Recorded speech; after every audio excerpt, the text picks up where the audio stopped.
Bonjour à toutes et à tous, et bienvenue dans cette nouvelle vidéo récapitulative. Aujourd'hui, nous allons parler des fusions et acquisitions.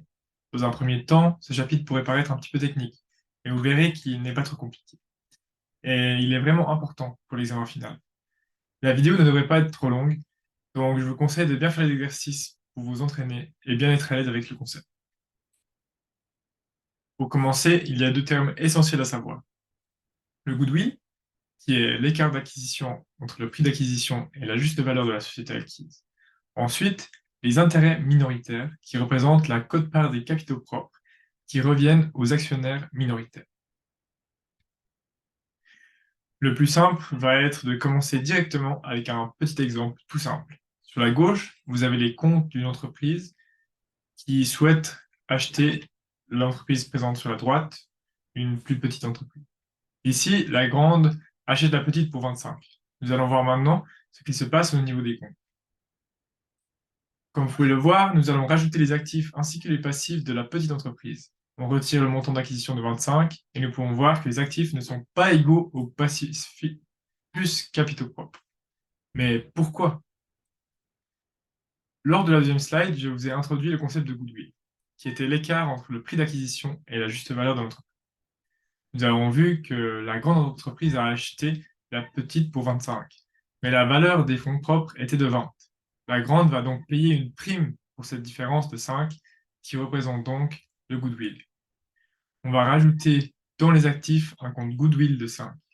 Si cela venait être l'inverse, le goodwill serait donc négatif, et celui-ci s'appellerait le badwill. Nous allons maintenant voir qu'il peut y avoir différents types d'acquisitions. La complète, lorsqu'une entreprise acquiert la totalité d'une autre entreprise. Et la partielle, lorsqu'uniquement une partie de l'entreprise est achetée. Pour l'acquisition complète, le goodwill sera obtenu en calculant la différence entre le prix payé et la valeur comptable de l'entreprise achetée. C'est exactement ce que nous avons fait lors de l'exemple précédent. Dans le cas d'une acquisition partielle, nous allons retrouver la méthode partielle et la méthode complète. Et c'est dans ce cas que les intérêts minoritaires vont apparaître. Vous trouverez la formule sur la slide. Il faut bien faire attention à la méthode car vous n'obtiendrez pas les mêmes résultats avec l'une ou l'autre des approches. Pour le goodwill de la méthode partielle, nous allons retirer au prix payé la proportion de la valeur comptable des capitaux propres de l'entreprise achetée, alors que pour la méthode complète, nous allons prendre le prix payé à 100%. Vous pouvez voir en bas de la slide comment il s'obtient. Et nous allons y retirer la valeur comptable des capitaux propres. Pour faciliter un petit peu votre compréhension, nous allons maintenant prendre deux exemples d'acquisition partielle. Nous allons commencer avec la méthode partielle. Vous avez ici les comptes d'une grande entreprise qui souhaite acheter une plus petite. Cette fois, elle souhaite acheter uniquement 80% de l'entreprise pour 25. Avec les formules précédentes, cela nous donne un goodwill de 9 et des intérêts minoritaires de 4.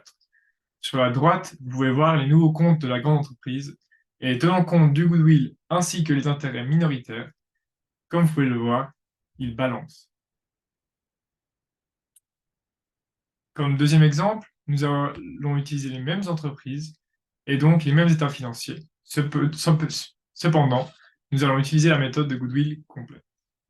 Cela nous donnera un goodwill de 11,25 et des intérêts minoritaires de 6,25. Cela fera une fois de plus balancer nos comptes. Cependant, comme vous pouvez le remarquer, nous n'allons pas obtenir les mêmes totaux que la méthode précédente. Lors d'un examen, il vous sera spécifié explicitement la méthode à utiliser. Donc, je vous conseille de bien maîtriser les deux approches.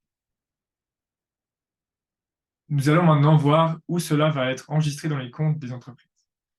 Prenons, dans un premier temps, Tesla, afin de vous montrer que les intérêts minoritaires apparaissent sous les capitaux propres du bilan. Ici, avec Nestlé, nous pouvons voir que le goodwill est présent dans les actifs non courants, également dans le bilan.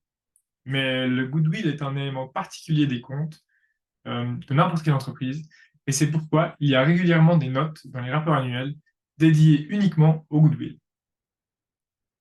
Vous avez d'ailleurs ici l'exemple d'une note dédiée au goodwill dans le cas de Nestlé. Les notes sont toujours détaillées afin de bien pouvoir comprendre d'où viennent les différentes valeurs, comme ici, avec l'explication de l'acquisition majoritaire de l'entreprise Origain. Les éléments non confidentiels du contrat y sont présentés. Pour finir, il est important de savoir qu'il y a énormément d'acquisitions qui ne sont pas bénéfiques.